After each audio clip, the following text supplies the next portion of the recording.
By the time the fisherman finds me, I will have been dead for 33 hours, 6 minutes, and 29 seconds. 18 hours since the police declared me missing.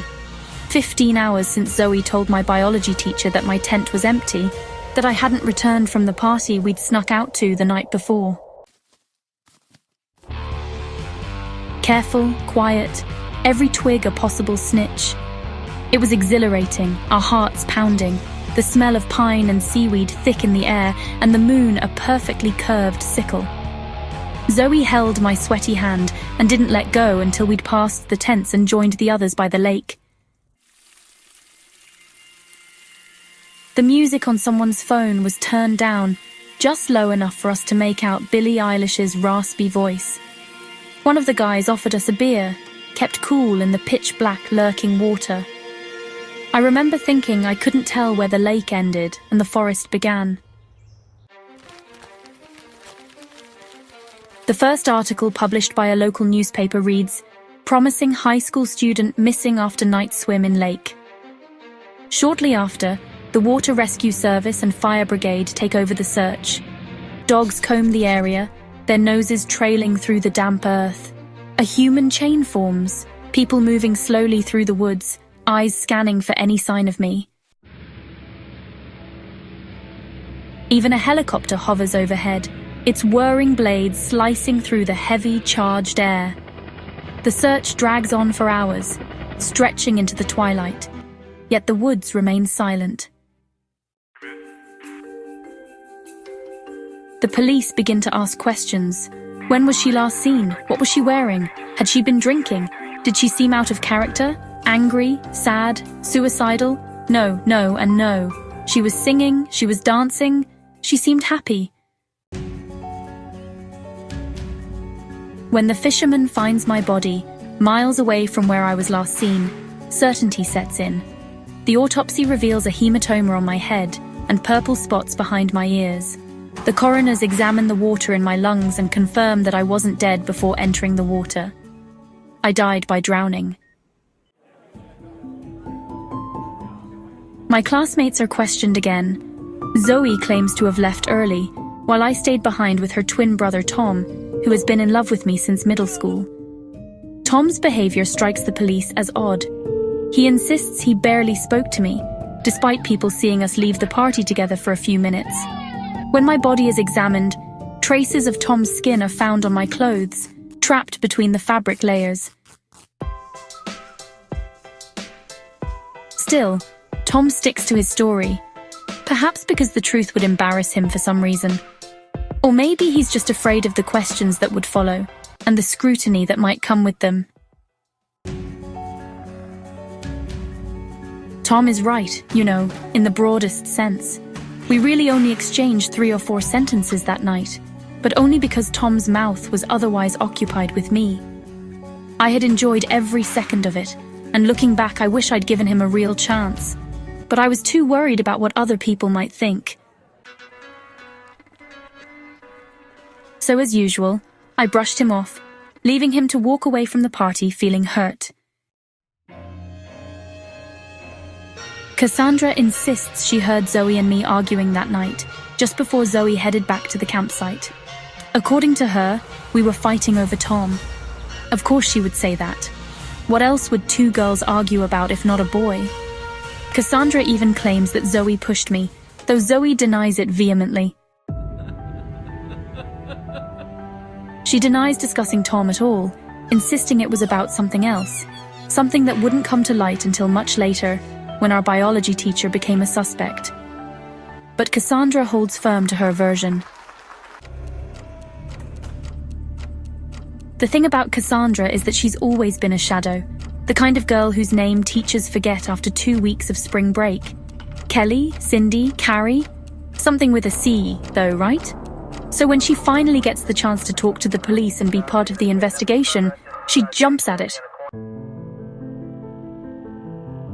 Unfortunately, Cassandra isn't much help to the investigators.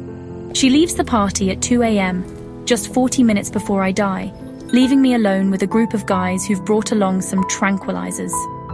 Sitting next to them felt like being stuck in a fever dream where Jacques Derrida explains quantum physics at a frat party. At some point, I decided it was time to head back. One of the guys casually asked if I needed someone to walk with me, and I said yes, but no one moved. I glanced back, the campsite faintly visible through the cold white light filtering through the pines. It was only a few meters away, just beyond the trees. I'd walked this path for days, never once feeling threatened by the shadows in the bushes. But tonight, that sinking feeling in my stomach wouldn't go away.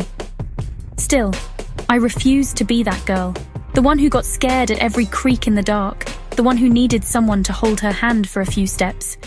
So I stood up and said I'd walk alone. Instead of sticking to the dark trail, though, I decided to take a small detour along the riverbank, a bit longer, a bit lighter, and hopefully a bit safer.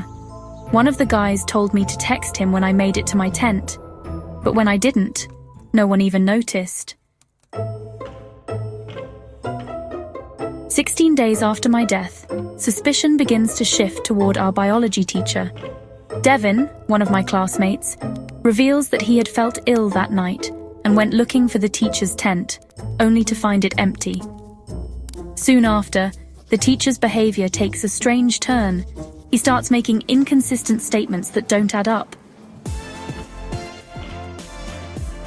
One day he calls Zoe into his office after class, where he insists that his earlier proposal to her before the trip had been nothing but a joke.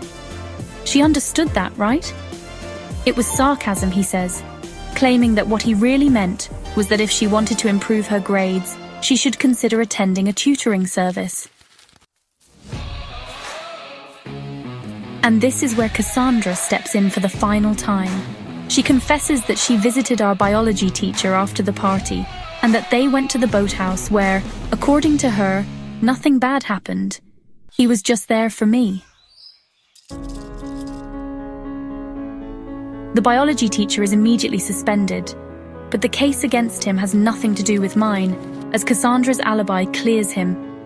Meanwhile, the suspicions surrounding Zoe and Tom are too weak to pursue. My case remains unsolved, and eventually people begin to accept the idea that it was just a tragic accident, that I must have hit my head when I jumped into the water. They agree that I seemed unhappy, not just that night, but in general, and that my relationship with my parents, who expected me to excel in everything, was strained. Perhaps the pressure had finally got to her. It's all unsatisfying, of course. Unsatisfying for the local magazine, whose updates eventually dry up. Unsatisfying for the police, left with yet another unsolved case on their desk. Unsatisfying for my parents, who decades later will say in an interview that not a day goes by that they don't think of their little girl. Maybe one day, a classmate will write a college essay about my case, reflecting on how it taught them that life can end in an instant. Maybe my story will end up on a true crime podcast, or perhaps Netflix will stretch it into a tightly structured 8-episode mini-series, where my body is discovered just 3 minutes in, enough time for viewers to decide if they'll keep watching. Or maybe none of this happens, and I'll fade away, like countless other women who are silenced every day simply for being born the wrong sex. It doesn't matter who profits from my story. It doesn't even matter if they eventually find the 2 men I crossed paths with on my way back to the campsite, in the wrong place at the wrong time. None of this matters, because in the end, I'm just another dead girl underwater.